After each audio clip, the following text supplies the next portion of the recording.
ang mga Jero ng bayan, Katunying at Jerry Dos por Dos.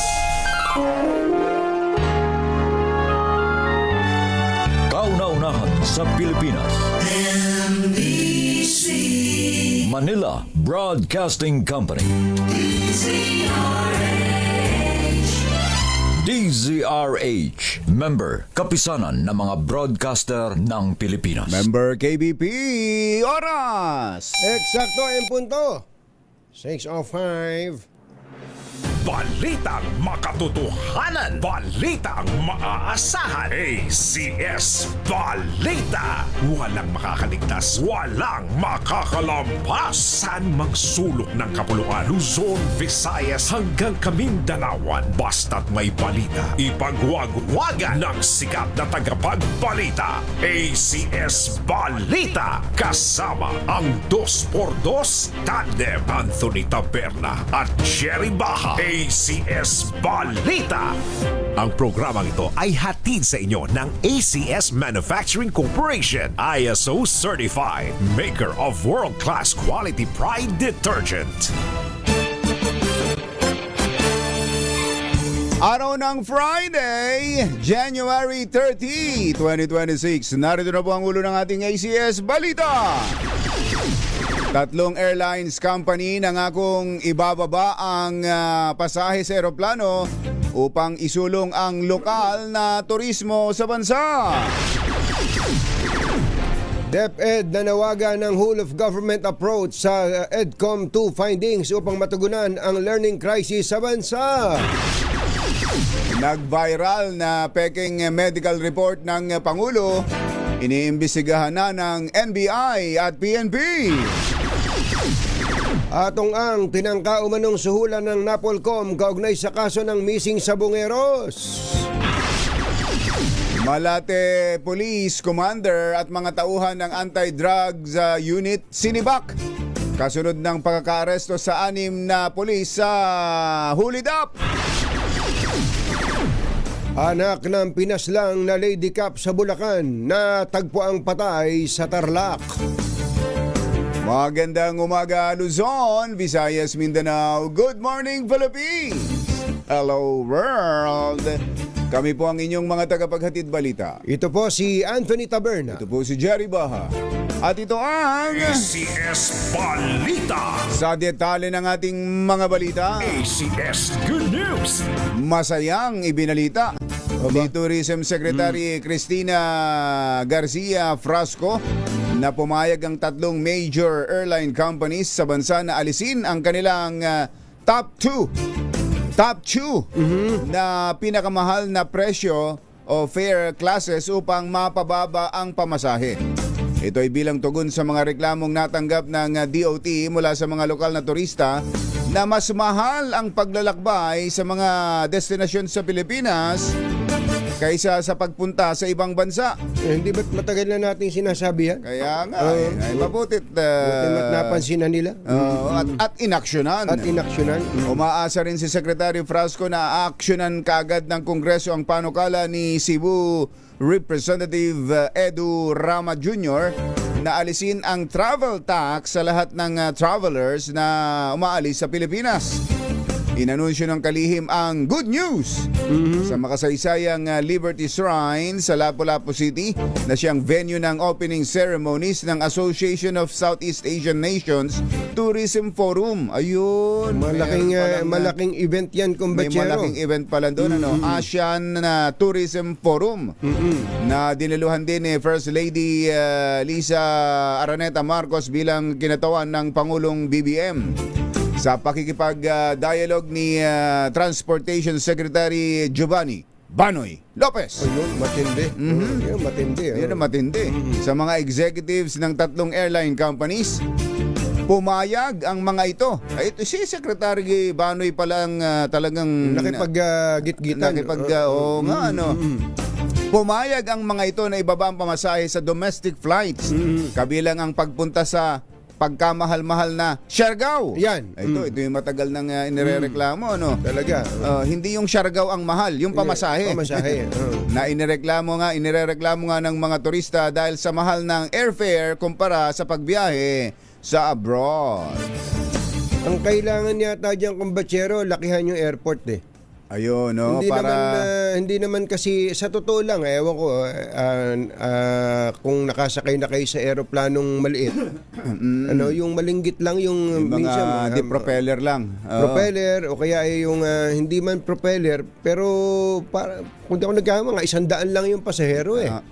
Kumbaga sa layo ng biyahe, hindi sulit ang biyahe. yung Kumbaga gasolina. maiintindihan mo din yung airline company. Pero kung merong mas malaking airport dyan na pwedeng maglanding ang mga jumbo, yung Kaya mga jumbo jet, yung mga ang sakay isang liparan 300 mga kaagad. 300 kaagad, palagay ko madaling maibabayan. Pero sa panig naman ng mga taga Siargao, eto rin naman ang isang complexity niyan, kumbatsero.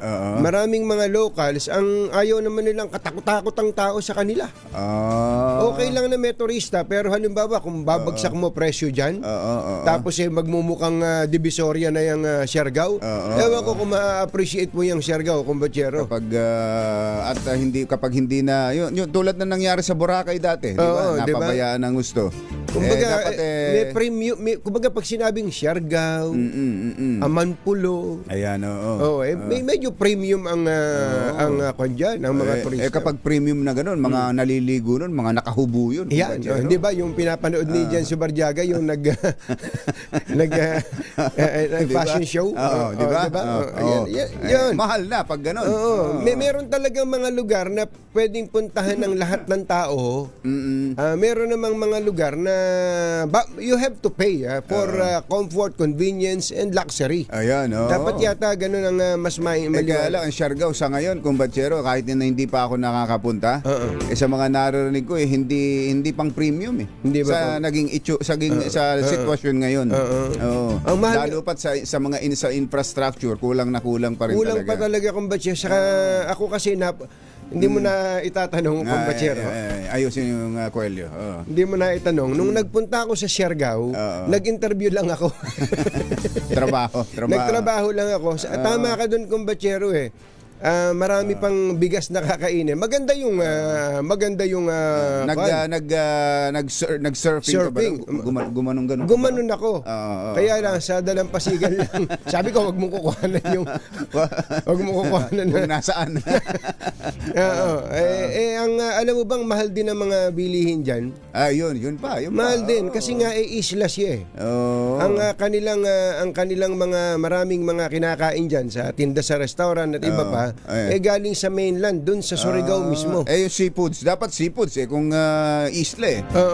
Wala rin masyado. Kung wala ka ng mga port na fish port, mahal pa din. Yun na nga, problema. Kaya nga, halimbawa, Siargao na ganyan, tapos mga lobster, ang mga, diba? kahit ba medyo mahal, pero yung may mga lobster ka doon, may mga sugbo, pang-come-on yun eh. Totoo, kumbatsero. So ang sinasabi natin dito, yung reasonable lang, wag naman yung taga. Wag yung taga. Yung reasonable, palagay ko magagawa ng parang si Secretary Banoy pa.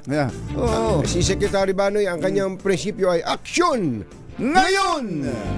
Alas 6:13 na ng umaga, nanawagan ng whole of government approach ang Department of Education sa pagtugon sa learning crisis sa bansa.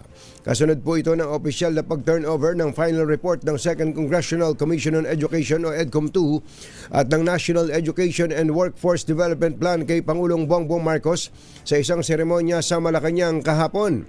Sinabi ni DepEd Secretary Sani Angara, bagamat umarangkada na ang major reforms ng DepEd, marami pa ring mga kritikal na pagbabago na nangangailangan ng pinagsanib na puwersang aksyon ng mga ahensya ng pamahalaan, Kongreso, mga pamahalaang lokal, maging ng pribadong sektor. Giit ng kalihim, ang krisis sa edukasyon ay hindi lamang problema ng DepEd, kundi ng buong bansa. Totoo yan. Kaya't gobyerno, buong gobyerno, private sector, yan, dapat tumulong. Samantala, alas 6:14 ang ating oras. Naimbag na bigat kada kayo amin na po. Wag rin kayo, gising na. Iniimbisigahan na ng NBI ang peking medical report ng Ilocanong Pangulo ng Bansa, Pangulong Bongbong Marcos, na nagkalat sa social media. Ayon kay NBI spokesperson Palmer Malyari, nakikipag-ugnayan na sila sa St. Luke's Medical Center kung saan na hospital si PBBM dahil sa diverticulitis. Kabilang niya sa sinisilip nila ay kung paano kumalat online ang umano'y medical test ng presidente na una nang tinawag ng Malacanang na fake news at posibleng parte ng destabilization effort. Well, I understand that there was a statement coming from Yusek Claire Castro that they will be referring the case to the NBI. Pero bago pa po magkaroon ng declaration si Yusek Castro, kaninang madaling araw na nagtawag na po ang ating director ng mga agents to step up on this investigation. In fact, we already dispatched agents in order to coordinate with the St. Luke's Hospital para makuha yung kanilang official na statement on the matter. And part of the investigation will also have to be done for the purpose of knowing kung paano nag-circulate at kung totoong ang circulation ng medical certificate na to was done also for the purposes of tampering it or whatsoever. Kaya pala hindi ko na pagkikita tong si Nochi Kakas. Kaya andyan pala sa NBI. Hindi si Noche yun. Hindi ba si Noche Kakas Si Noche yung nag-interview siguro. Yan. Pero hindi siya yun. Ibalik nyo. Baka impostor to ginagaya yung si Noche Kaya Kakas pala namin. hindi na nakakapag-report sa 2x2 si Noche, no? Si Noche Kakas na. Abala pala. Abala ka pala sa NBI. Hindi, yan na pala ang spokesperson ngayon ng NBI, si Palmer Malyari. Nag-message tuloy sa atin ngayon Nanay Jenny, si GMJ Santiago ng PPA. Ayan, PPA. Meron siyang sinabi, gusto mo bang makarating ng menos gastos papunta ng Siargao? Paano daw? Sumakay ng barko, sabi niya. Barko. Meron daw pong biyahe ng Ilang araw? Tugo. May tugo daw Tugo. po ang barko ng Manila Siargao ang biyahe. GM ilang araw? 3.5 lang, yun muna ang presyo. Presyo 3.5. 3.5. Kumpara sa pamasahe na 35,000. Ay, sus, yung 35 balikan na ba yan? Balikan naman yun. 3.5 Manila Siargao, 3.5. Mario Joseph, layo. Tinanong ko kung ilang oras biyahe. 28 hours lang naman. 28 hours, pero may mga cabins para ka ding namamasyal, para ka nagkukrus. Yung cruise, oo. Oo nga. Di ba nung araw na merong super ferry, ginawa natin yan, yung sakay na. Biyahe na. Sakay na. Yun lang pagsakay mo pa lang sa barko, part na ng yung adventure, ng journey. Totoo. Nag super ferry kami mula dito hanggang Davao. Hanggang Davao. May mga iba-ibang dinadaan ng ibang mga port, di nakakadaan ka rin sa iba. Ayun. Kaya lang nung panahon na yun ng super ferry, 3 araw yata yun. 3 araw. Ito naman. Ewan ko ngayon. Ito 28 hours lang. 28 hours. Kasi mas malapit-lapit yan. Yung Siargao. Hindi, malayo din Siargao. Sa Northern Mindanao. Yan ba yan yung kila Ace Barbers? Siargao del Sur? Yan. O Siargao del Norte? Yung kala Ace Barbers ay Siargao del Norte. Yung kay Butch Pechay. Yung kay Butch Pechay saka kay Yusek Momo. No. Na doon sila nagbabangayan ngayon. Yung ay del Siargao Sur. del Sur. Naloko na. Alas 6:19 na ng umaga. Susunod! Ito boy! Uy! Ito daw si Atong Ang ay nagtangka daw manuhol. Diyan sa Napolcom. Totoo ba ito? Aba. Pag talagang ganun karaang pera at may update tayo doon sa nawawalang bata, di ba? Oo. Yung anak ng policewoman, natagpuan patay yung policewoman, yung nanay. Meron na yung bata may nangyari din palang hindi maganda. Yan at iba pang mga nagbabagang balita sa pagpapatuloy ng ACS Balita. 619. Number 1. Para di madali.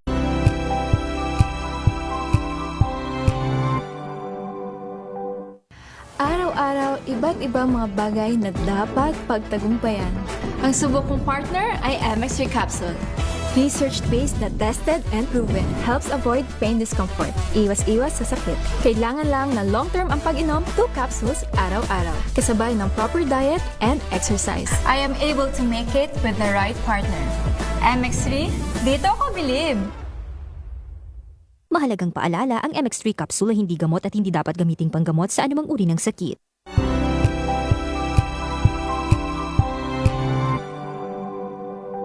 Hello, Washi! Laundry day na naman! Yay! Anong meron? Mancha ng chocolate, putik, may libag pa! Kaya natin yan! With Pride Washing Machine Detergent, may triple stain-away formula. Tanggal ang makapit, madikit, at malupit na dumit mancha. Kaya easy-easy ang labada. Mula noon hanggang ngayon! All you need is pride. All you need is pride. ACS.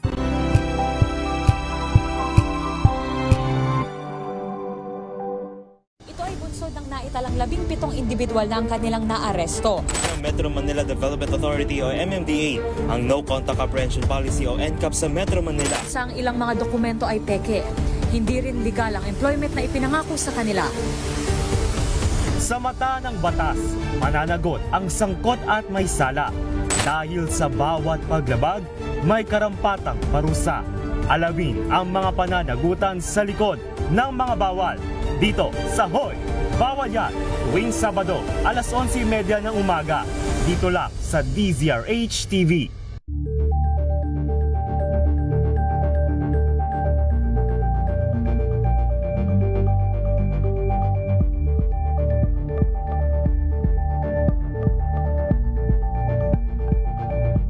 Curious ka ba sa maraming bagay?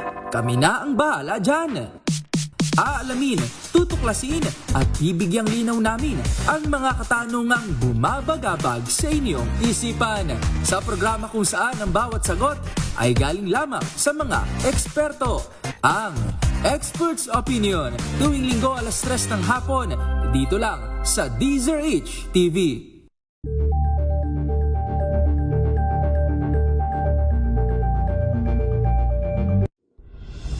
Tuloy-tuloy ang pagtulong, tuloy-tuloy ang pagseserbisyo, at tuloy-tuloy ang balitaan kasama si May Binauhan sa Operation Tulong mula Lunes hanggang Biyernes. Ang makakaligtas, walang balitang makakalampas saan mang sulok ng kapuluan. ACS Balita! ACS Balita! Ang programang ito ay hatid sa iyo ng ACS Manufacturing Corporation, ISO Certified, maker ng world-class quality Pride Detergent. Hi, hi, hi! Maganda morning! Anong araw today, kumbachero? Today is Laundry Day Friday! Yuhuu! At pag Laundry Day Friday, all you need is Pride Washing Machine Detergent. May triple stain-away formula kaya tanggal ang makapit, madikit, malupit na dumit mancha, kaya easy ang labada. Kaya pala mula noon hanggang ngayon, all you need is Pride. All you need is Pride. ACS. Kasama ang 2x2 tandem Anthony Taberna at Jerry Baha. ACS Balita. Ang banner story ngayon ng ilang pahayagan ay may kinalaman sa impeachment. Pero ito po'y impeachment kay Vice President Sara Duterte nung nakaraang taon. At naglabas na ho ng anonymous decision. Nakilala. Sa bagay, pagka per curiam, may anonymous yun. Kaya ito ang banner story ng Philippine Daily Inquirer, SC, Supreme Court still unanimous. VP impeachment void. Ayan, talagang nanindigan ang Supreme Court sa nauna nitong pasya. Hindi ho dahil sa form and substance o may depekto ron, kundi dun sa naging proseso sa Kongreso.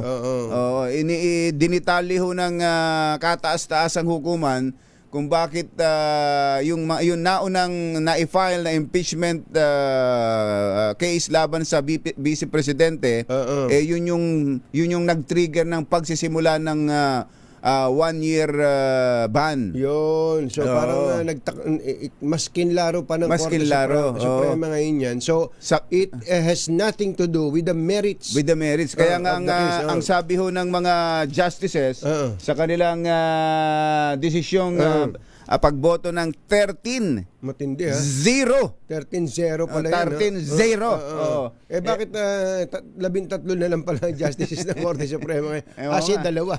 Dati 15 yan eh. The resolution ang resolusyon is immediately executory. Ay agad-agad na dapat ipatupad. No further pleading shall be allowed. Wala nang mga apila pa ang papayagang muli. Tingnan mo, medyo may pagkasuplado pa yung desisyon, ano? Wala na kaming tatanggapin. Parang ganun ang dating, ano? Doon nga sa tanong na naabsuelto ba ang Vice Presidente dahil sa desisyong ito ng kataas-taasang hukuman. Ang binasa ko po kanina ay nasa kaliwa. Ano ang babasahin mo? Ang babasahin ko ngayon ay nasa kanan. Mainam naman. Umuunlad tayo. Ayos. The High Court, ang mataas na hukuman, however, gayon paman, underscored ay umiskor na pailalim underscored that the decision did not absolve ang pasya ay hindi nagpapawalang sala kay Duterte of the alleged offenses that she allegedly committed as contained in the impeachment complaint. Sa mga kasalanang ibinabato sa kanya na nandun sa reklamo. Ayun. Kinlaro pala ng gusto yun. Kinlaro ho yan. At kung babasahin po ninyo yung naging desisyon, dun nga, yung palang hindi pag-aksyon sa first complaint, hindi pag-aksyon within the required period of time, kumbachero, action na. Deemed tinuturing ng isang aksyon. Itinuturing ng aksyon. Ganun pala yun, ganun katindi ang Supreme Court, kapag kumbachero. Merong specific, parang kumbachero yan parang halim, di ba, kapag ka merong enrolled copy na ng panukalang batas. Tama. Magandang paglalarawan yan. Na dinala sa Malacanang. Ibig sabihin, ipinasa ng 2 kapulungan ng Kongreso. Tapos inihatid na po sa paanan ni Gamaliel. Dinala na po sa opisina ng Pangulo. Ang Pangulo, pinalipas niya ang 30 araw. Sa madaling salita, 1 buwan. Na hindi niya pinirma, hindi niya binito, hindi niya pinirmahan yung panukalang batas. Ulit ko po, yung enrolled copy ng panukalang batas, it is deemed enacted. Ayun. Nagiging ganap na batas yun. Automatic. Yung hindi niya pag-aksyon, yun ang itinuturing ng aksyon ngayon. Ayun. Kaya ganun pala. Paliwanag ang ganda ng paliwanag ng Korte Suprema. Sino ba sumulat? Si Kanya yata yan Si Justice Marvic Leonen. Si Justice Marvic Leonen. Samantalang ang mga petitioner dito ay mga dating Supreme Court justices. Yan po mga kaibigan. Napakaliwanag po niyan. Sa makatwid, kung ang ating pagbabatayan ay yung petsang 5 ng Pebrero noong nakaraang taon na i-final ang impeachment complaint laban kay VP Sara, di pwede na uli siyang sampahan ng impeachment complaint sa 5. Sa kwenta nga ng kataas-taasang hukuman, yung i-final ng December. Yung December. Yung pala. Kasi yung February ay 4 fourth impeachment na Fourth pala yun. impeachment na. So yung December. Yung December pa. Oo. So December So, pa pala pwede na. Ganun ba? Parang ganun ang dating, ano? Ganun ba? Mabuti nga pala klaro. So yung unang final, which was December 2024, natapos na nung December. Oo, natapos na nung December. Pwede na kayo mag-file. Pwede na. Yung mga gigil na mag-file yan. Ayan na. Hindi nyo na kailangang hintayin yung asingko. Yung asingko ng Pebrero. Ayun. Samantala po naman. Kasama ang 2x2 Tandem Anthony Tabela at Jerry Baja. ACS Balita. Sa ilan pa nating mga balita, sinibak na ang commander ng Malate Police Station at lahat ng miyembro ng Drug Enforcement Unit nito kasunod ng pagkakaresto sa 6 na tauhan nito na inireklamo ng pang-hold up ng 3 biktima sa Makati. Ayon kay NCRPO Director Major General Anthony Abirin, naaresto na ang mga sospek. Isa rito ay may ranggong staff sergeant at 5 ay patrolman sa ikinasang follow-up operation. Git ni Abirin, nakadetine na ang mga sangkot na pulis na maharap din sa mga kasong kriminal at administratibo. Batay sa salaysay ng isang biktima, sinamahan niya ang mga kaibigang babae na kunin ang kanilang mga gamit sa isang hotel sa Makati, ngunit bigla na lamang pumasok ang 6 na pulis sa kwarto. Tinutukan sila ng baril, pinadapa sa sahig at tinali pa ang kanilang mga kamay bago tuluyan tumakas. Ang mga ito dala ang kanilang mga gamit.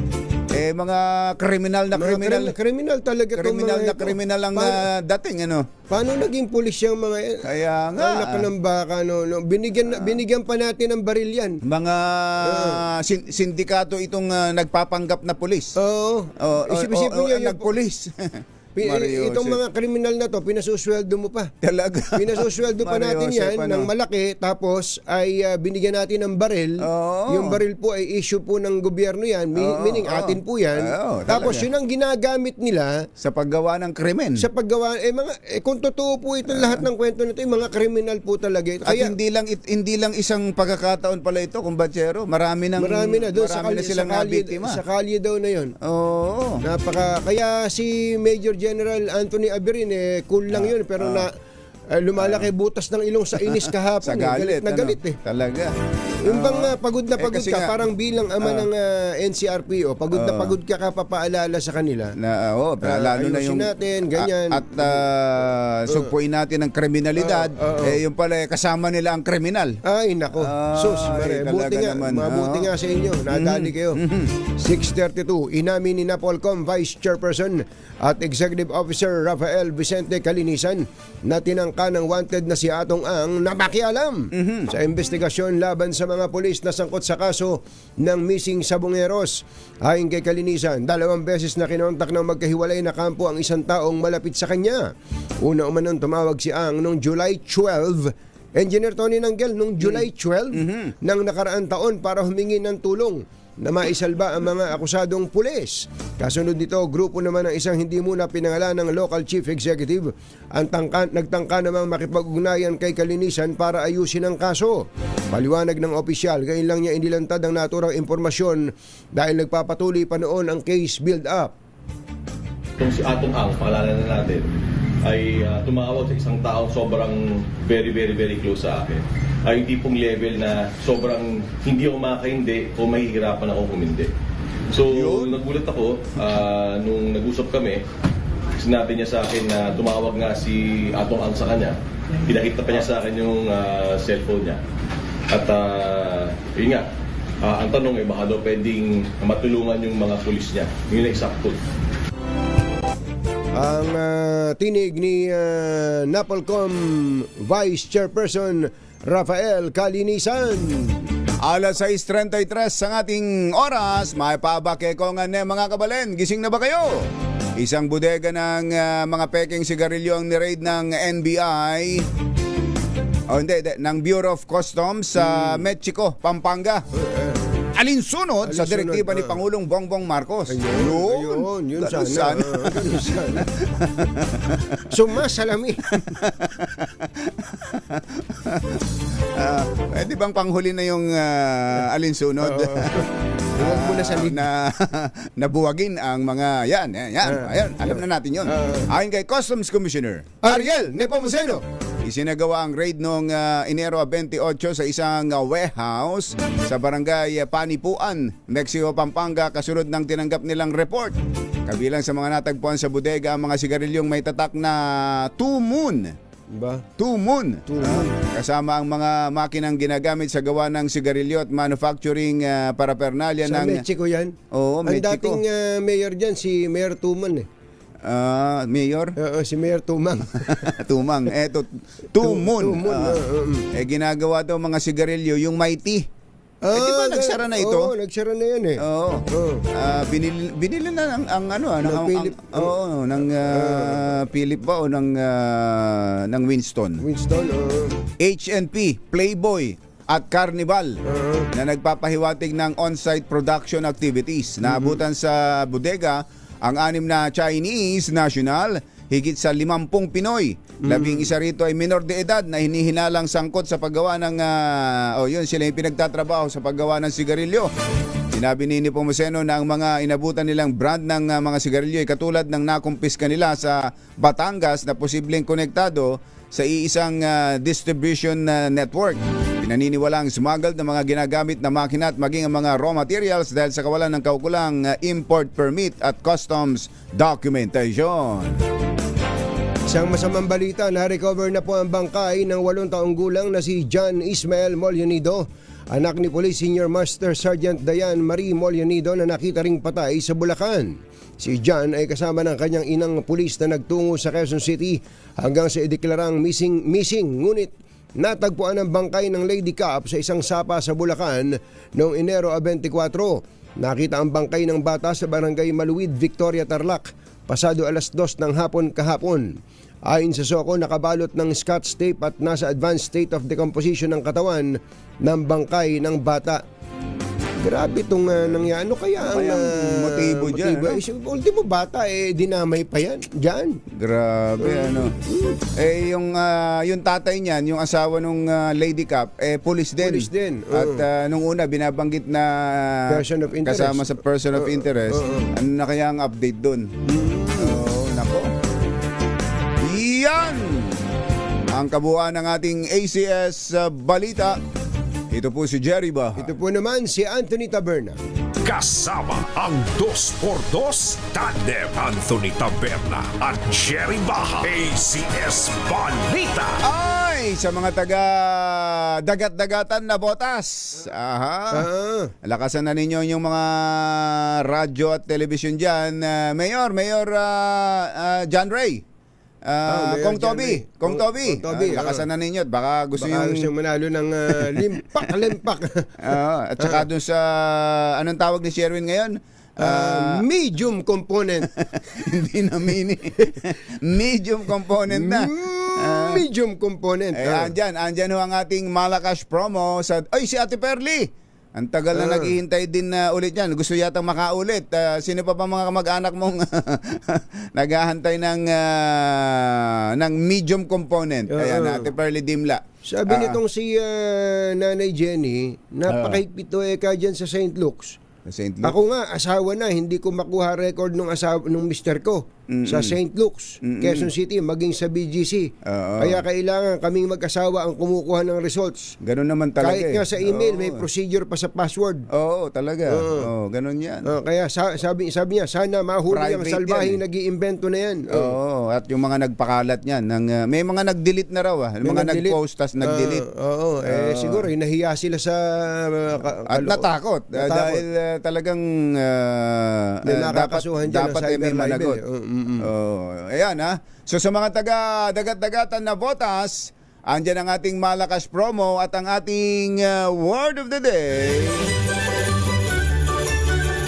Ready na ba kayong tandaan ang ating word of the day para manalo ka ng Deezer H Mini Component? Eto na! Ay unconstitutional. Ayan. unconstitutional, labag sa saligang batas. Yan. Yan ho ang ating word of the day. Tandaan yan para kayo ay manalo ng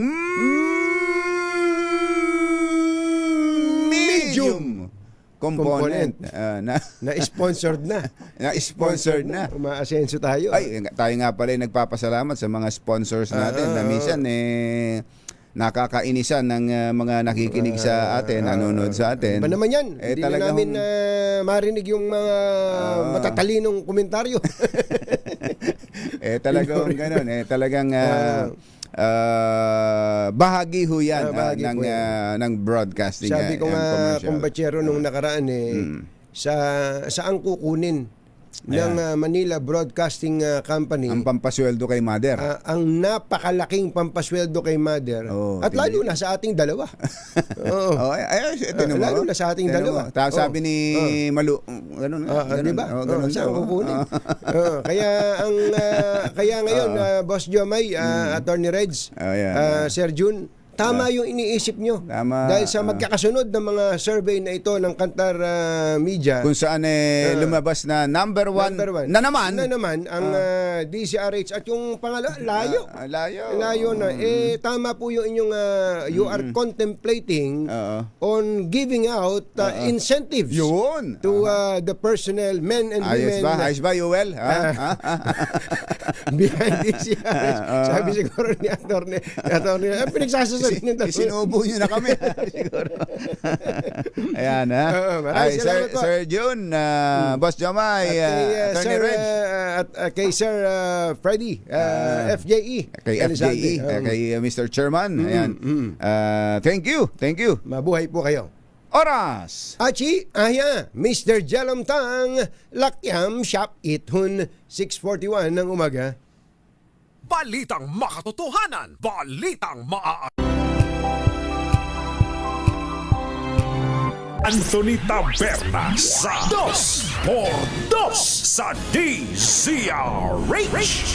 Ito nga pala, kumbatsero, do sa desisyon ng Supreme Court, ang binabanggit dito ng kataas-taasang hukuman yung hindi kaagad na pag-aksyon ng Kongreso na ito'y na yung unang tatlong impeachment complaint laban kay VP Sara na kanilang maaksyonan o mailagay sa order of business.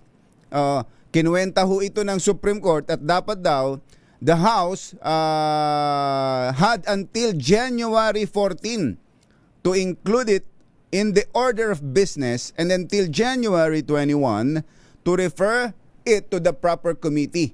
Yan ang sinabi ng kataas-taasang hukuman. So kung yung first three impeachment complaint ay hindi na aksyonan hanggang dun sa petsang ito na binanggit natin, yun, dun na ho automatic, dun na ho nagsimula ang pagbilang ng 1-year ban dahil ang sabi ho ng Korte Suprema, lalo na itong si Justice Ramon Paul Hernando, kumbatsero, ganito ang kanyang sinabi. Any delay, kumbatsero, any delay, nasa CR. Teka muna. Sandali, nag-CR pala. Any delay, anumang pagkabalam, any delay in the proceedings, sa proceedings is immoral. Tingnan niyo na yun. Yung hindi daw pagsalang sa deliberasyon o sa proseso, hindi pag-aksyon, parang ganon, ay immoral. Kaya yun, yung binigay kanina ni Kumbatsero na halimbawa na yung isang panukalang batas na ipinadala ng dalawang kapulungan ng Kongreso sa Office of the President at hindi nilagdaan ng Pangulo, yung hindi niya paglagda after 30 days, parang yun na rin yung aksyon para ito'y maging ganap na batas. Kaya yun din ang in-apply ng Supreme Court dito. Kaya dapat pala nito palang mga nakakaraang araw pa, pwede na palang sampahan ng impeachment itong si VP Sara. Naghihintay pa naman yung mga katingkate. Yung mga katingkate naghihintay ng February 5 pa. Ang mga shero ng bayan, katunyikan, Jerry Dos humahataw, humahagupit, lumalatay na komentaryo sa himpapawid. 2 por 2. Walang takot sa paghimay sa masalimuot na isyu ng bayan. 2 por 2. Humahataw na mga balita at impormasyon. 2 por 2. Ating damhin, ating lasapin ang hagupit na 2 por 2.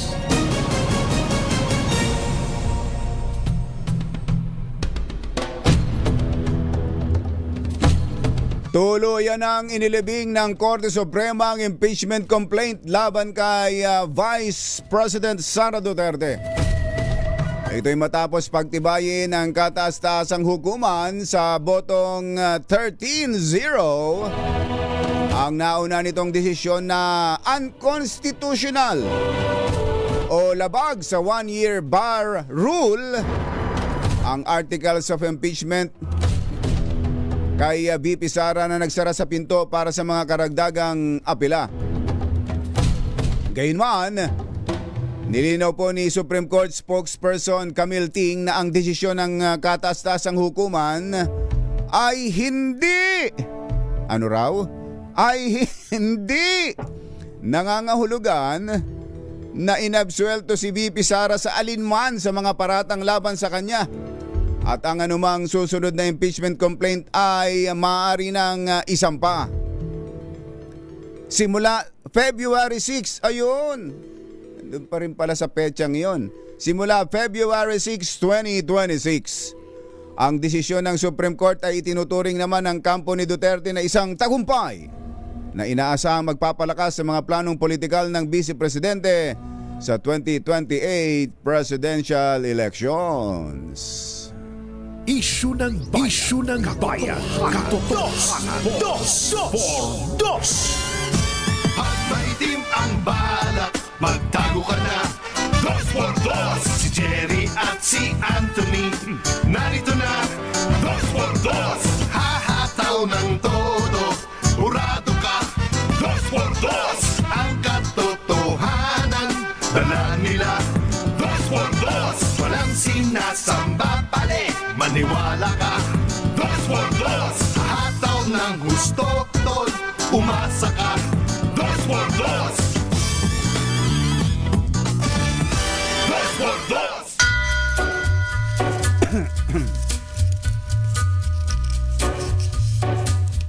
Hi. Take a little walk. Maganda morning. Lamig. Lamig. Magandang umaga, bayan! Ito po si Jerry Baha. Papalabas na si Anthony Taberna. Muli pong sumasa inyo ang 2 por 2 sa araw na ito ng Friday! Yuhuu! Kamusta kayo mga textmates, mga text partners, mga kapamilya, kapuso, kapatid, kabarkada, mga kapitbahay? How are ya? Ating ini-enjoy ang lamig ng panahon dito po sa atin. Talaga, kaya let's enjoy it while it lasts. Sabi nga, di ba? Enjoy natin. At itong weekend, saan ba ang lakad? Saan ba punta? Yung mga hindi pa nakukontento sa lamig dito sa Metro Manila at gusto pang umakyat ng Tagaytay, ayan, ng Baguio, ayan, nako. Sa Tagaytay lang, sigurado yan. Diyan sa Lipa. Enjoy natin ang lamig habang andyan pa. Lalo na kung kayo'y meron namang pagkakataon makapag bakasyon kahit na hindi tayo long weekend ba ngayon? Hindi patapos na pala ang Enero, talaga namang kabilis ng panahon kailangan nagre-relax pa rin kailangan di ba Ernie Kaok, ayan Dr.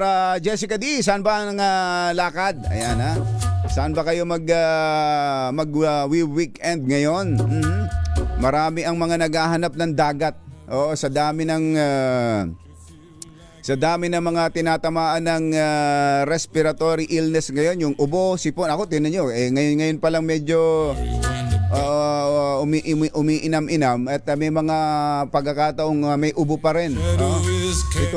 Itong tumatama sa ating trangkaso ngayon, kakaiba, ang tagal mawala eh. Kailangang mag-antibiotic talaga eh. Hindi mo naman pwedeng alagaan lang ng alagaan yung sipon mo o yung plema mo. Pasintabi sa mga nag-aalmusal talagang ganun. Dahil baka yan mauwi sa pneumonia. Kaya kailangan kapag talagang tumatagal na ng mga ilang araw yung ubo at matinding sipon o plema, ay nako, kailangan magpa-check na sa doktor at magpareseta na kayo ng antibiotic. Di ba Doc Tony Iliachon? Dr. Marge, kailangan natin at kailangan kinukumusta natin ang ating mga doktor, lalo pat ang ganda na ng healthcare system natin ngayon, di ba? Kailangan hong gamitin natin yan at ipinagmamalaki po ng Department of Health ang napakalaking tulong na nagagawa ng zero balance billing at yung PhilHealth. Gamitin ho natin ang gamitin yan. Yung pagpapa-check up, yung kinukwento ko sa iyo, mother, nitong mga nakakaraan na ikaw libreng kukunan ng dugo, i-check ang dugo mo, ang ihi mo para malaman kung may sakit ka. Ano tawag sa ganon? Yung dapat sa mga diagnostic laboratories ka pa. Meron na ngayon, pupuntahan kayo sa inyong mga opisina, lalo na't kung PhilHealth members lahat, libre, walang babayaran. Yan napasok na yan sa serbisyong bayad natin sa PhilHealth. Kaya mainam ho yung yakap, tama, yung yakap. Kaya mainam yung early detection, maaga pa lang, na-check na sa pamamagitan ng dugo natin, ng ihi, ng dumi, na anong tawag doon, na x-ray, na isasalang sa ECG, lahat yun kasama ho dyan sa yakap program na yan. Kapag kayo ay lahat naman na tayo ay PhilHealth ngayon, PhilHealth member ngayon huwag kayo natatakot na malamang may sakit kayo. Pinakamaganda nga malaman na sa maaga pa lang malamang merong sakit, para yung early detection na tinatawag, malaman na kagad at yung nasa simula pa lang ng sakit, maagapan. Hindi yung malala na tsaka ka pa magpapagamot. At mga kumpachero ng bayan, Katunying, Jerry, Dos. RH number 1. Champion presents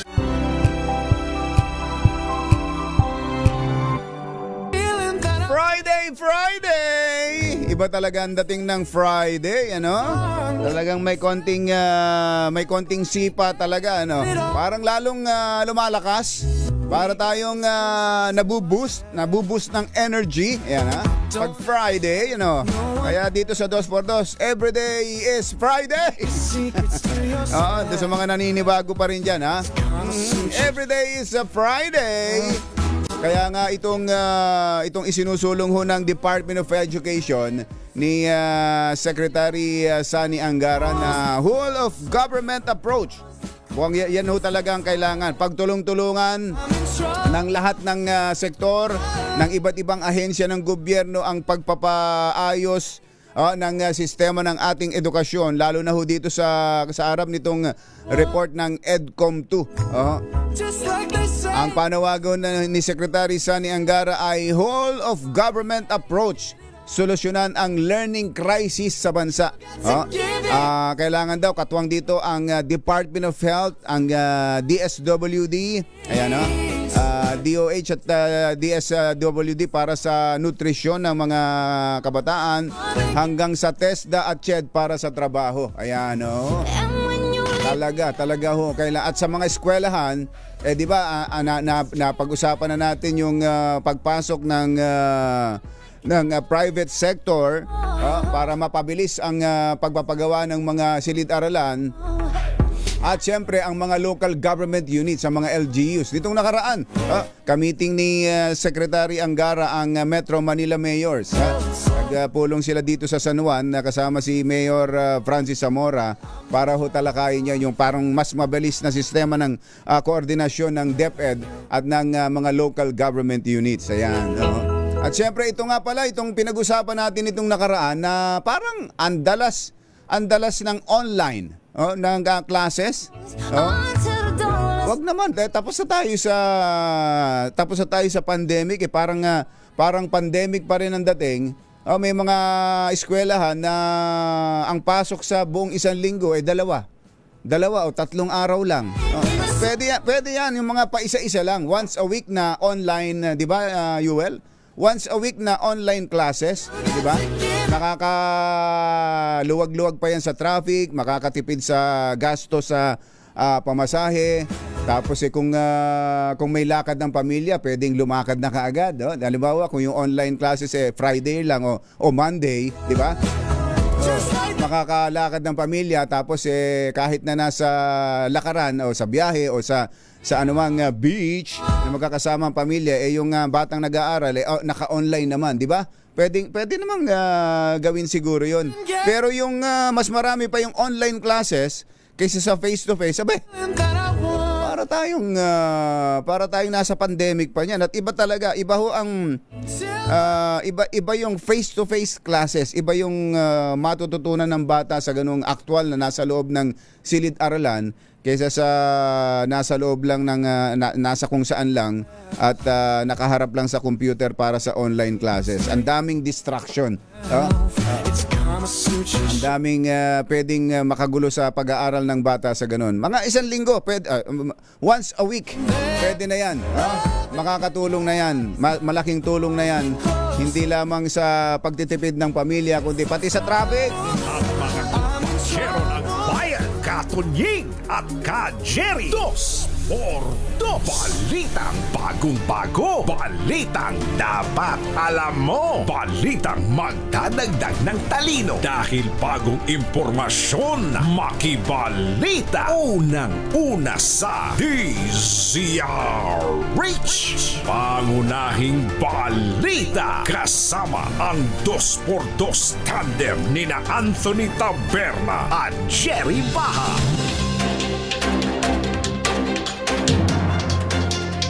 Araw ng Friday at 30 ng Enero 2026. Narito na po ang ulo ng ating mga pangunahing balita. Supreme Court pinagtibay ang desisyong unconstitutional ang impeachment laban kay VP Sara. Paglago ng ekonomiya bumagal sa 4.4% noong 2025 dahil sa corruption scandal. Pangulong Bongbong Marcos iniutos ang mahigpit na monitoring sa Nipah virus. Buong diplomatic team ng China aalis ng Pilipinas kapag mismong si Pangulong Bongbong Marcos ang magdedeklarang persona non grata sa Chinese ambassador. PNP nagsagawa ng luminol test sa natagpuang bakas ng dugo sa bahay ng car agent sa Quezon City. At mahigit sa 40 milyong pisong halaga ng cocaine na kumpiska sa isang pasahero sa NAIA. Magandang umaga Luzon, Visayas, Mindanao. Good morning Philippines. Hello world.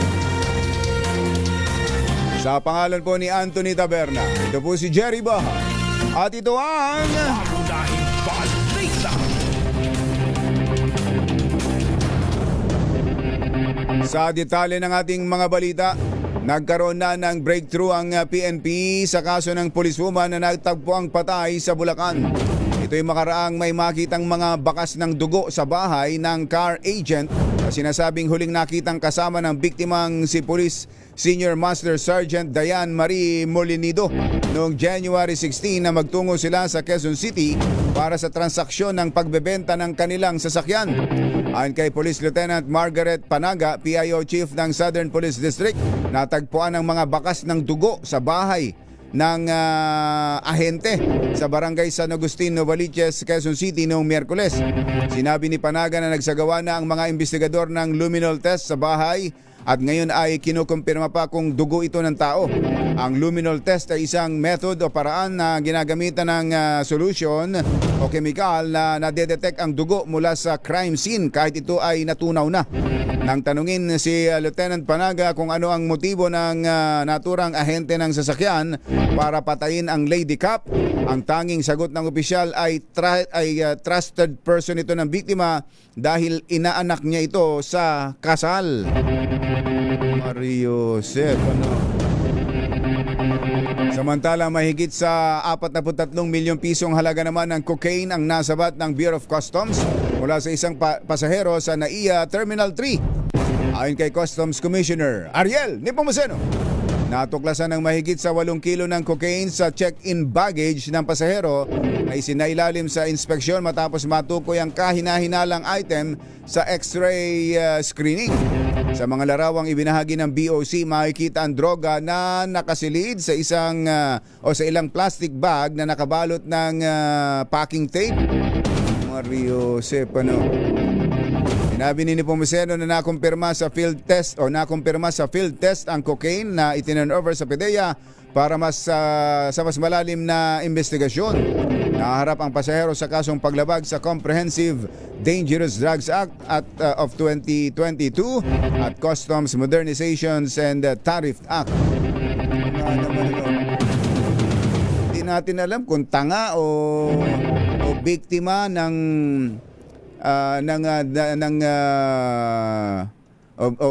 kasabwat talaga sa drug syndicate itong nagpasok nito. Hindi ba? Ang dami ng cocaine na yan, talagang madedetect yan. Talaga naman. Sa ibang balita, handa si Chinese Ambassador to the Philippines, Jing Quan, na umalis ng bansa kung mismong si Pangulong Bongbong Marcos ang magpapalaya sa kanya. Ito ang ginit ng Chinese Embassy sa harap ng tila world war sa pagitan ng mga diplomats ng China at ng ilang opisyal ng Pilipinas. Ayon kay Embassy spokesperson Jing Lingpeng, tanging ang Pangulong Marcos lamang bilang head of state ang may kapangyarihan na i-expel sa Pilipinas si Quan. Git ni Lingpeng, si Lingpeng, si Lipeng. Oras na maglabas ng notice ang presidente ay hindi lamang si Quan ang aalis ng Pilipinas kundi lahat na sila. Ayun. Buong lahat ng Chinese diplomats.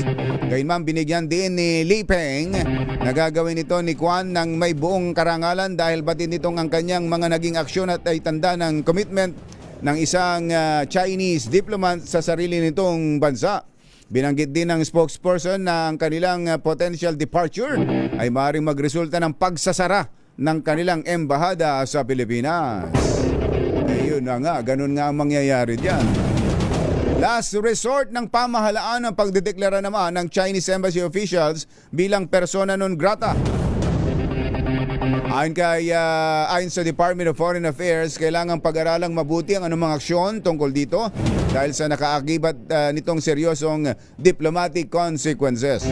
Paliwanag ng DFA, ang naturang deklarasyon ay maaari lamang ikonsidera kung lubhanang naapektuhan ang relasyon ng dalawang bansa at kung wala ng ibang nakikitang solusyon. Babala ng ahensya, mayroon itong mga implikasyon gaya ng posibleng ganting aksyon na maaaring makaapekto sa interes ng Pilipinas. Kaugnay nito, binigyang diin ng DFA na hindi dapat basta-basta ang pagpapasya hinggil dito at kailangan ding paghandaan na magiging pangmatagalang epekto sa foreign relations. Samantala, may nanalo na dyan sa dagat-dagatan na botas. Aba. RH6 Sherwin Alfaro, go, go, go! Yes, Ka Jerry, naku, patuloy nga ang paalala ng Department of Health, lalo na ng mga health officials sa mga kababayan natin na baka nakakaramdam na ng mga sintomas nung ubong paniki kung tawagin yung ubong paniki? Oo, Nipah virus na ang sintomas yung ubo, may kasamang lagnat, na unti-unting nahati ang inyong katawan sa balakang. Iba yun. Naiiwan. Ay, Thomas, Iba yun. kailangan magpakonsulta tayo sa Paano yan? tawas. Tawas dapat. Ano yung nakalagay? Pahilot, tawas, diretso lang kayo, wala namang aso. Walang aso dito. Talagang kompleto detalye. Dahil yung ating winner ngayong umaga, mister, mga naghihilot. Tama po ba? Apo, ma'am. Ang misis po ninyo ay... Hilot. Hilot. Hilot po sa katawas. Mapilay. Gumagamot sa mga usog. Teka muna, yung tawas, para saan yung tawas? Sa kili-kili, yung tawas. Oo, sa mga may putok. Ha? Tawas po sa kandila po. Yung tinutunaw. Tinutunaw po. Sige nga. Sa iniitsa sa planggana. Ipaliwanag nga kamo, paano? Sa sandok po, linalagay yung kandila bago tinutunaw sa kandila rin po. Kadingas po yung kandila, tinutunaw yung kandila galing sa sandok. Aha. Tapos tinutunaw sa kandila. Tapos? Pagkatapos natunaw, ilalagay ko sa planggana. Tapos nakikita ng misis kung anong yung litrato ng ninang o ninong nyo. Ganun ba yun? Umano doon yung umano doon sa kandila yung halimbawa yung may karamdaman, nakikita niya doon sa kandila, sa tawas. Oo. Nababasa. Anong nakikita? Anong nakikita? Yung tawas niya, nababasa po niya kung anong karamdaman ng kung merong Nipah virus, ganyan. Ganun ba yun? Hindi yata. Yung po, yung mga ka ng mga hindi katulad sa atin, mga ganon. Yung mga hindi katulad sa atin, mga taong lupa. Taong lupa. Yung mga payan nakikita doon. Kapag Sherwin, yung mga nauusog, ganon, di ba? Nakakarinig tayong ganon. Mga nausog po. Ayan, nausog. Kayo po ang tagalaway ng mga nausog. Hindi po nangyayaway. Wala namang ginagamit ng laway. Wala pong ginagamit ng laway po. Wala, kapag lang yung nausog, kailangan lawayan, di ba? Hindi na po naglalaway. Hindi na ginagamit. Wala na, bawal na yun. Lang po. Napaka-unhygienic nun. Tapos niya po tawas, hilotin niya. Ayun, hilot. Kung mayroon siya pang-haplas. Para matanggal yung mga lamig-lamig. Hindi, paano nga kapag usog? Anong gagawin? Hahanapin yung kung sino yung nakausog? Lalagyan ng sinulid na pula sa noo. Hindi naman po. Basta lang niya doon sa tawas niya, na nausog, yun, na niya. Opo, nagagamot na po. Magagamot na niya. Ayun. Nagagamot na po niya. Ano ang panggamot? Antibiotic? Malalaman naman niya po kung wala pong mga antibiotic. Wala po. Basta yung kanya po, yung nakikita lang niya na yung mayroong diferensya doon sa tawas. Yan alam na niya kung may pilay o wala. Galing Totoo. Para malaman natin talaga, Jerry, kung paano ginagawa, ipapatawas ko itong isang kasama natin. Ipapatawas ko. Hindi. Nakikita kung sino nakausog? Ganun ba? Kung sino? Hindi na. Kung kulam, di ba may narinig tayo sa mga ganyan, may mga nakukulam. Hindi naman po nag-ano ng... Meron pumunta po sa kanya. Yung minsan merong namamaga yung paa. Pinatawas niya. Basta yung kanya po, puro tawas lang. Tawas lang, Ang kaya niya yung mga nanuno na lamang lupa. Opo, nalalaman niya yan. Meron palang ganun talaga. Nalalaman niya kung naano ka ng mga hindi katulad sa atin. Kasi nakikita niya sa tawas . Ito, anong klaseng nuno po ito? Anong nuno po ito? Magkano bayad, Sherwin? Magkano po ang donasyon? Depende lang po sa minsan 100. Ayan lang po. Donasyon lang. Donasyon lang. Donasyon lang ang binibigay. 100. Yung hilot, hindi naman yan yung hilot na tulad nung ginagawa ng iba. Hindi naman to kagaya kung mag-expect 1 hour to 1.5 hour na full massage. Wala pong ganun. Hindi yun ang tinutukoy ko, Sherwin. Ang ibig sabihin kasi Pilay lang po. pilay kasi yung iba may mga naghahanap ng hilot magpapalaglag eh. Yung nagpapamakaw yun, naku, masama yun. Oo, masama yun. Tama, tinatang kaso. Oo. Yan, nagpapilot buong katawan. Ayun. Ay, malalaki Oo. tao. Isang Yun nung ano. Hindi rin may suso kasi masakit ang kamay niya. Oo. Yun nung magpapaayos ng matres para, di ba, minsan may mga ganun, narinig akong ganun eh. Magpapahilot para maayos yung matres at nang mabuntis. Yan. Minsan po. Meron din. Kaya din. Nabubuntis naman. Yun, tinan mo na, Sherwin. Kayo, ano naman ang ginagawa ninyo? Wala pa akong trabaho, sir. Ganun ba? Anong pangalan ni Kuya? Diosdado po, sir. Diosdado. Masaka po. Oo. Tingnan mo naman yung radyo niya yan, no? Antakin mo yan, no? Uy, talaga. Mula madaling araw, naka-diesel age na yan. Ba, talaga? Diesel po, sir. Lagi ako. Yan, alas 4 pa, bukas na yan. Oo. Kahit pa nung araw, sir, sa Boulevard pa yan, DCR8. Radyo Tarok. Rekradam. Ayan, talaga pala. Paborito ko yan sa DCR8. Oo. Talaga walang pita. Nasan ano alan na Sherwin ng misis ni Tatay Diosdado? Yung nanghilot, Aurora. Aurora po. Si Aurora ang unang nasaka po. Ayun, unang nasaka. Yan na si Aurora. Nasaan si Nanay Aurora? Nasa loob po, sir. May pasyente ba? Wala po. Wala naman. Ayaw magpakita at magpa-interview kay Sherwin. Baka mawala ang kanyang kapangyarihan. Mawala ang visa. Oo. Marami ho ba nagpupunta yan? Marami ho ba nagpupunta, nagpapahilot, nagpapatawas? Minsan po. Talaga. Hindi naman po, permi. Pero yung mga pilay-pilay, si mga simpleng sakit, pilay po. Gumagaling naman. Gumagaling naman po. Walang repeat order, gano'n, yung mga bumabalik. Ay, hindi pa nakuha yung isang pilay ko, ganyan. Yung pilay ko sa siko, hindi nahilot. Hindi, minsan, pag isang hilot lang naman niya. Isang dali lang talaga. Gano'n man. Minsan, pinapabalik niya. Pag matagal na napilay, pag matagal na, hilotin niya, tapos sabihin niya, bumalik ka, para gumaling ka.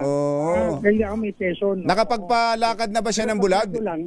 Nakapagpalakad na ba ng bulag si Nanay Aurora? Pa? Nakapagpalakad na ng bulag? Ang bulag. Natawa si Tatay. Kaya pa hindi na masagot. Kala mo, madadali mo si Tatay Diosdado. Wala na po. Gusto nyo magpatawas kay Nanay Aurora, pero pag gusto nyo magpatawa, sa amin po yun. Matatawarin namin kayo. Dahil palagi kayo naka-DCR8, eto meron kang 1,000 pesos. Yehey! Salamat po, ma'am. At hindi lang yan, kapag nasagot pa yung ating word of the day, ay mapapasa inyo ang ating medium component constitutional. Unconstitutional. Yun, tama! Constitutional, eto meron kang bagong-bagong medium component pati sa atin ng Astron appliances, alagang Astron, alagang maaasahan, available sa inyong mga suking appliance store nationwide.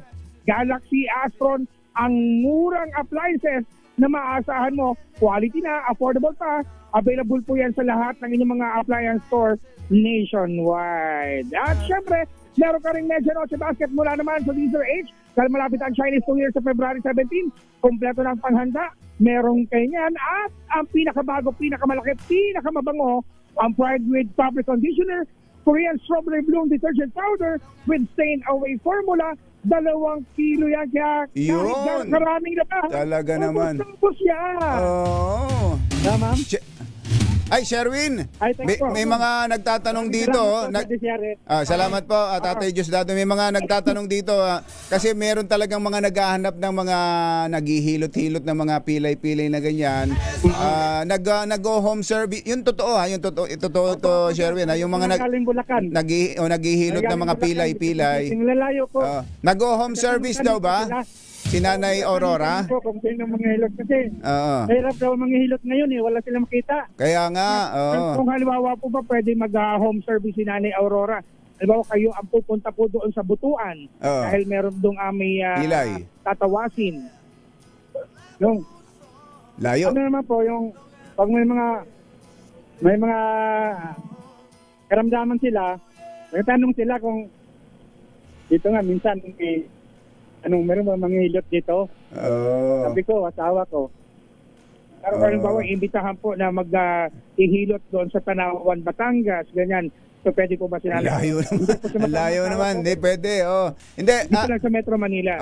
Hindi, totoo, Sherwin, may mga naghahanap ng ganyan. Hindi yun sa tawas, kundi yung hilot ng mga simpleng pilay sa mga bata. Sabihin mo kay Tatay Diosdado, sige. Imbitahan niyo yung mga may pilay. Anong kailangan gawin para makita misis ninyo? Ay, yung ano lang po, yung naghanap naman sila, minsan nga, sabi nung pumunta dito, sabi niya, naghanap kami ng sir, yung manghihilot. Kasi ang hirap maghanap ng manghihilot ng pilay. Kaya nga, ano ang gagawin? Meron ba dito? Sabi ko, mabuti na pagtanungan mo ako. Tawa ko, hindi ito manghihilot. Talaga ko niya. Pero pwede sila magpunta rin sa Dalag. Dalag ba to? Dalag po, Dalag. Dito sa Dalag Street. Dito sa NBBS. At kunin na lang ang cellphone number, ganon. Ayan, Ano cellphone number po ninyo para matawagan kayo? Ano po? 0994 Ayan. 409. Teka muna. Nakakalimutan pa. Kunin mo na lang, Sherwin. May pinopromote na natin Pero yung hilot talaga, marami naghahanap ng ganyan, yung mga, lalo na para sa mga bata, yung hilot-hilot. Yan. So, mamaya po, ipa-flash lang po namin sa screen yung number po ni Tatay, ano po? Diosdado. 0968 44 70635. 0968 44 70635. Ayan, okay. May kabisado naman pala. Yan, para sa mga gusto nga magpahirap, dumaan po kayo dito sa may Dalag, dito sa NBBS, sa Dagat-Dagatan na Botas. At syempre, kung nais nyo naman manalo na 1,000 pesos sa akin tumutong sa Deezer H, baka kayo nasusunod natin ngayon sa Deezer H Malacash promo kasama ang Pride Detergent. Aris number 6, Sherwin Battle sa Deezer H. Una sa Pilipinas, una sa Pilipino. Number 1. Yehey! Thank you! Pangunahing balita! Nga pala mga kumbadyero, pag bills ang pag-uusapan ay walang katapusan yan. Ang hirap pa, yung iba-iba ang mga babayaran mo. Iba-iba pupuntahan mo, iba-iba pa ang due date. Naku po, kung saan-saan ka talaga mapapadpad. Pero amitin natin, mga kumbatsero, sayang ang oras, sayang pamasahe. Pero ngayon, hindi na kailangan yan. Meralco, current or overdue, pati ang PLDT, Signal, SSS, PhilHealth, Pag-ibig, lahat yan nasa bayad centers, bayad agents at bayad partners na malapit sa inyo. Ang inam talaga nito, isang lakad na lang, bayad na lahat. Tipid sa pamasahe, tipid sa oras, yan ang praktikal, yan ang diretso serbisyong hindi ka na paiikot-ikutin. At kung bayad ang pag-uusapan, yan yung dating bayad center. 28 years na po nating kaagapay ang bayad center sa mga bayarin natin. Kaya basta bills payment, piliin po ang tatak na matagal na, tatak bayad. Supervised by the Bangko Sentral ng Pilipinas. Pangunahing balita! This time check is brought... Ang ating oras.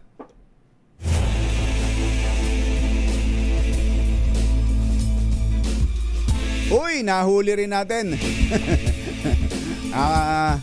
Ang mailap dahil busy. Ang daming trabaho ni DICT Secretary Henry Aguda. Secretary, magandang morning. Si Ka Jerry po ito.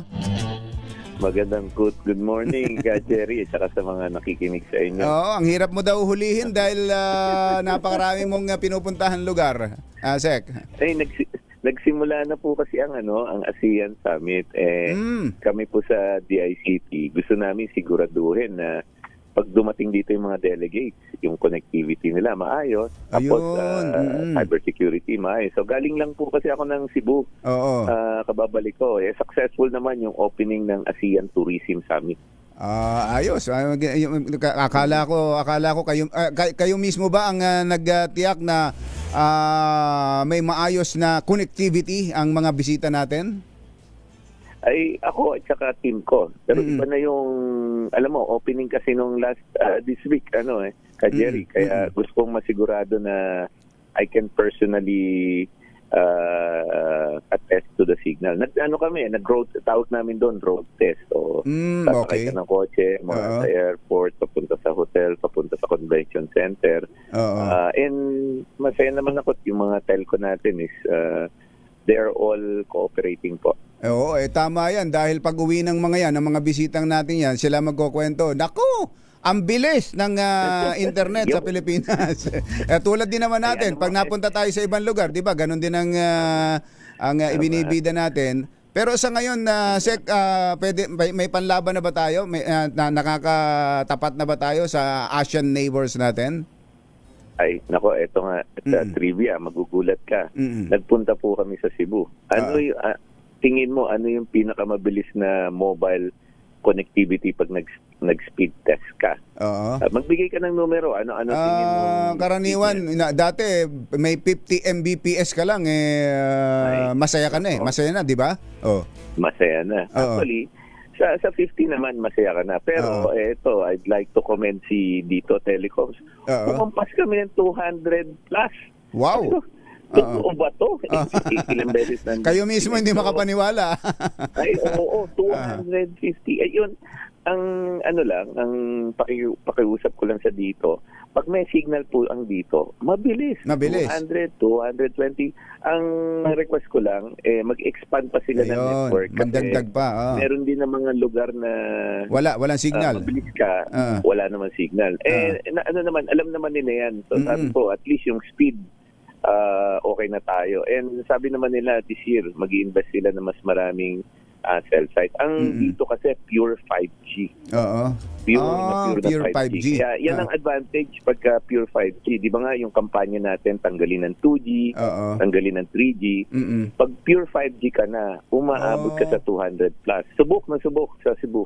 Yan na ba ang pinaka latest o pinaka high-tech? Wala pa bang 6G o 7G o ano bang G? Ay, wala pa. Yung 6G, pinag-uusapan pa lang. Di ko alam kung may naka-deploy na. Pero meron talaga. Meron pala talaga. Meron. May 6 pero hindi pa na-deploy. Pero magrereklamo ka pa ba pag pumalo ng 200? Siguro hindi na. Kaya nga. Maganda na yun. Pero nabanggit nyo dito, baka magtampo ang Globat Smart. Sila, kumusta ho ba? Yung si Globe, si Smart, ang kagandahan ng subdivision nila, ano na yan, sabi mo nga 50, di ba? Ang 50 kasi halos magagawa mo na lahat. Yung sa kanila naman ay coverage-wise, tuloy-tuloy. Nakauna naman sila sa pag-install ng cell site. So sabi ko, okay yan, may coverage na kayo, speed na lang. At saka, yun nga sinasabi ng mga kababayan natin, hindi lang naman speed. Si Globe, si Smart, ang ginagawa nila, yung service nila consistent all throughout. So okay din po ako kay Globe saka kay Smart. Tingin ko kung maitaas pa nila yung 50 to mga 80 to 100, perfect na. Perfect na yun. Oo. So yun ang kailangan, Pero ano ba itong digital master plan ng DICT na inilaunch daw ninyo, Sec? Nako, buti na tanong mo.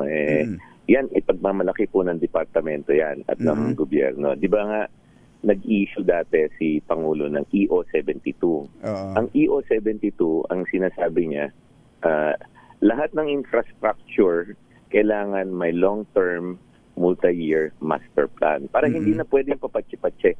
Kasi ang problema natin, may magbibuild dito sa isang syudad, iba yung kalidad dun sa another province, etc.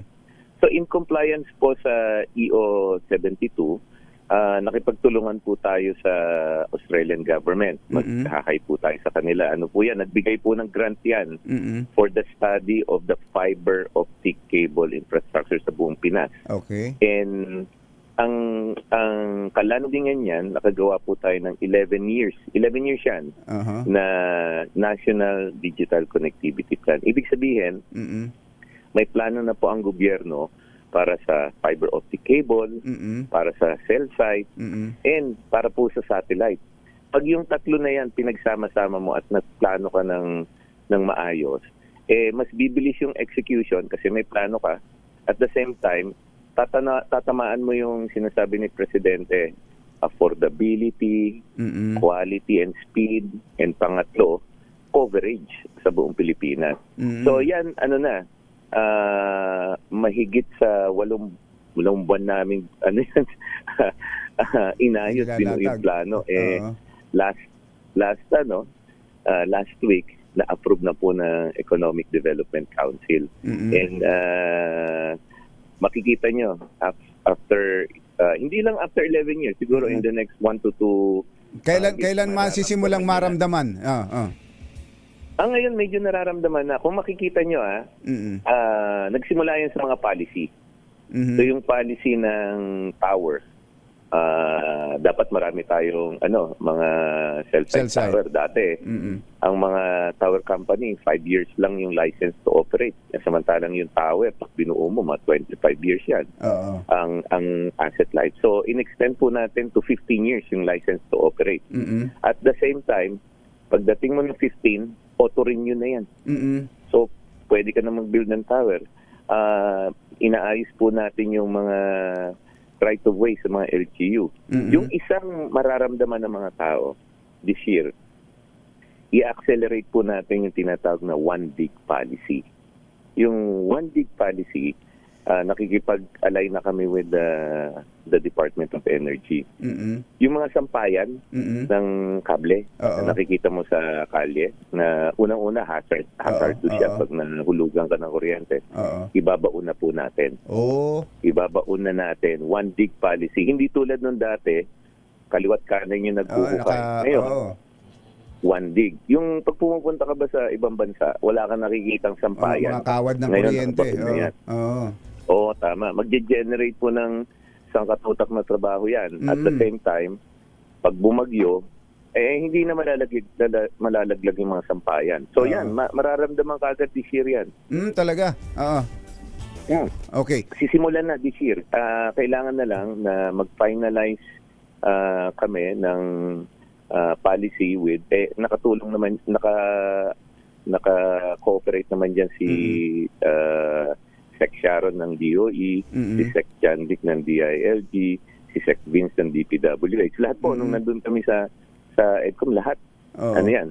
Sabi, gawin na natin to. So lahat ng may kawad ng kuryente, lahat ng, mapa-cable man yan, mapa-kuryente, sama-sama yan, Sec, na ibabaon na sa lupa? Oo. Yun ang sisimulan natin this year. Siguro, siyempre. Saan kayang lugar? Metro Manila?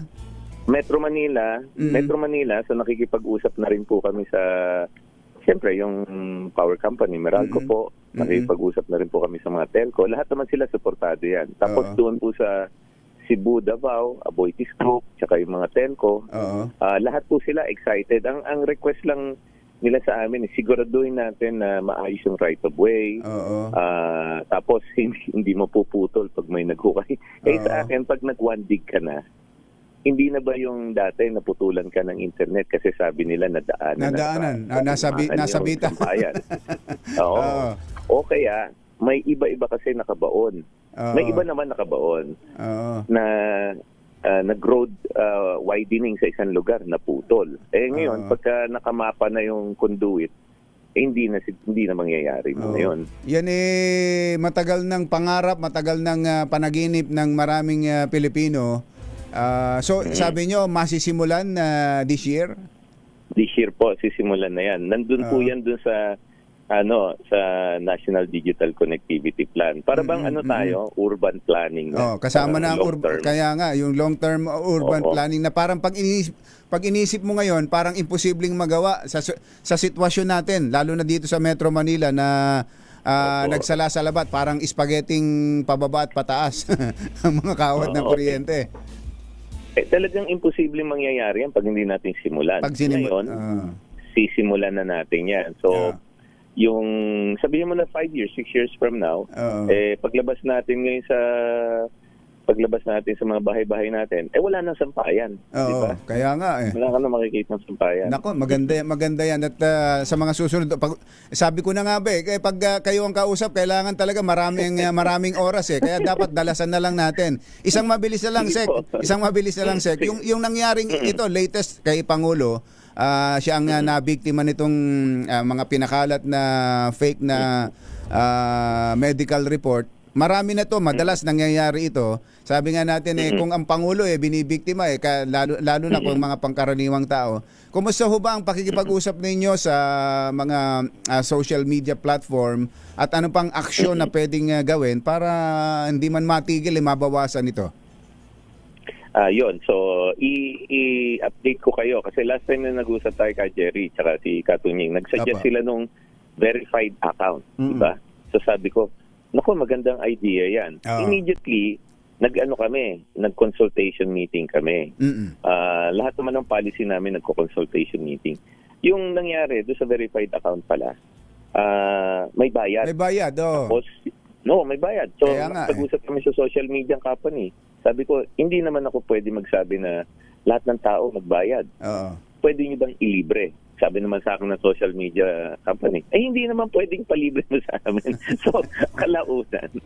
Sabi namin, sige, hanggat hindi tayo nag-agree, ang napag-agreehan namin sa mga social media platform, mag-ano sila, info campaign, na pag wala yung checkmark na blue na yan at hindi verified, hindi po totoong tao yan. Dapat meron silang notice na mas malinaw kasi yung notice nila checkmark lang kaya lang yung iba naman pabor sa kanila yan, Sek. Kumbaga parang pinopersa natin sila ang mga tao na magbayad kasi yung pag nalagyan ng check may bayad. Oo, tama. So hindi natin pupersahin yung mga tao na magbayad, voluntary pa rin yan. Pero may platform tulad ng X, walang bayad yun. May ibang platform, walang bayad. So kami sa departamento, gagawin namin info awareness. Ano ba ang verified account? Sasabihin namin, ano yung advantage na verified yung account. Second, sinong mga platform dyan ang libre? At saka sinong mga platform dyan ang sumisingil above international rates? Kasi may mga ganun So info campaign gagawin namin. So isa yun. Second, nakikipag-ugnayan kami with Congress. Parang meron ng movement ngayon sa Congress to push the Digital Services Act. Meaning, we will provide more regulatory oversight dun sa mga social media platform. Kinausap ko rin po yung mga social media platform. Sa kanila, okay sa kanila yan. Actually, mas okay sa kanila na malinaw ang rules. Pagka lumabas na yung legislation na yan, susunod sila lahat. Ayun, so legislation, lahat. importante. Oo, yung mga fake news kasi, alam na naman natin, pag fake pero hindi talaga maiwasan na mas mabilis kumalat ang fake kaysa yung original Yun ang problema. Yun na nga ho. Teka muna, yung hindi ba natin sila pwedeng persahin o i-require na bago makapagbukas ng account, alam ba sa sa Facebook, yung know your client talaga may valid ID na ipapresent para doon pa lang siguradong tao yung nagbukas ng account. Parang SIM registration app. Parang diba? SIM registration. Oo. Napag-usapan na rin namin yan ng mga social media platform. Again, ang sabi ng social media platform, basta nasa rules and regulation nyo yan, susunod daw sila. Okay. Naghanap sila ng batas. Naghanap sila ng batas. Di bibigyan natin ng batas. Yun ang ginagawa. Sige, pagtulong-tulungan natin sa Congress. Opo. Oo. So ano yan, this year po, lalabas siyang Digital Services Act. And ang intention niyan, lilinawin ko po sa publiko, ang intention niyan is to protect the vulnerable sectors natin. Tama. Mga bata, mga kababaihan, mga matatanda. Kasi ang nakikita lang natin is yung minsan yung mga intrigahan, yung mga ganyan. Pero dahil sa fake news, nagagamit po yan for financial income. Maraming nabibiktima sa human trafficking. Maraming related crimes na na ini-enable ng nagagawa fake news. ng mga at ng mga nagtatago sa anonymity sa social media. Opo. Oo. Sek, sa susunod magseset ulit kami sa iyo. Ang daming pag-uusapan eh. Syempre, kailangan naming maghahanap buhay. Marami kaming commercial.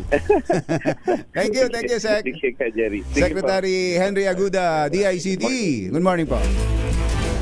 Mga nangunguna at mga bagong balita sa DZRH. Pangunahing balita. This time check is brought to you by Ibabaon na. Parang imposible pang magawa dito sa Metro Manila, no? Pero sisimulan na raw this year. Aba. At yung palang para maging verified account ka, pagkano, UL? 500 pesos a month? Abay, kamahal ano. Kaya ako hanggang ngayon walang check yung sa ano ko 500 pala yon a month. Ay, Mario Joseph, ano. Teka, may update tayo doon sa Lady Cup tsaka yung anak niyang natagpuan patay. RH15, Giselle Recaport. Come in, Giselle! Jerry, sinisilip na ng mga otoridad ang posibilidad na may kasabwat yung salarin sa pagpatay sa isang Lady Cup at kanyang 8 taong gulang na anak na natagpuan sa magkahiwalay na lugar sa Bulacan at Tarlac. Sabi sa DZRH News ni Southern Police District, spokesperson Lieutenant Margaret Panaga, sumasa ilalim na rin sa otopsiya ang bangkay ng bata para alamin yung sanhi ng kanyang pagkamatay. Pinaghahanap pa rin nila yung dating car agent. Oo, pati yung bata. Ang sabi ni Panaga ka Jerry, pinaghahanap pa rin daw nila hanggang ngayon yung dating car agent na itinuturing na rin na person of interest sa krimen. Nagsilbian niyang middleman yung babaeng ex-agent sa pagbebenta ng sasakyan ng 38 anyos na biktima na si Police Senior Master Sergeant Dayan Marie Molinido, ninang nito sa kasal. Pinaghahanap pa rin niya yung POI na yan hanggang ngayon at inaalam na rin nila kung kanino yung bakas ng dugong natagpuan sa kanyang bahay. Ayon pa sa SPD spokesperson, iniimbestigahan na rin nila yung dating mister ng biktima na isa rin palang pulis at ngayon itinuturing ding person. Nagpakita na ba? Nagpakita na yung mister? Sa katunayan nga, Jerry, siya din yung nag-report na parang siya rin yung nag-report na missing yung kanyang mag-ina. Oo. Tinanong natin si Panaga bakit itinuturing na POI yung dating mister nung Lady Cup. Ang sabi niya, dati daw kasi na kinasuhan ng biktima yung dating asawa na nakadistino rin sa NCR. Hiwalay pala. Hiwalay, oo. Kinasuhan daw yan ng violence against women and children dahil naman sa issue ng sustento.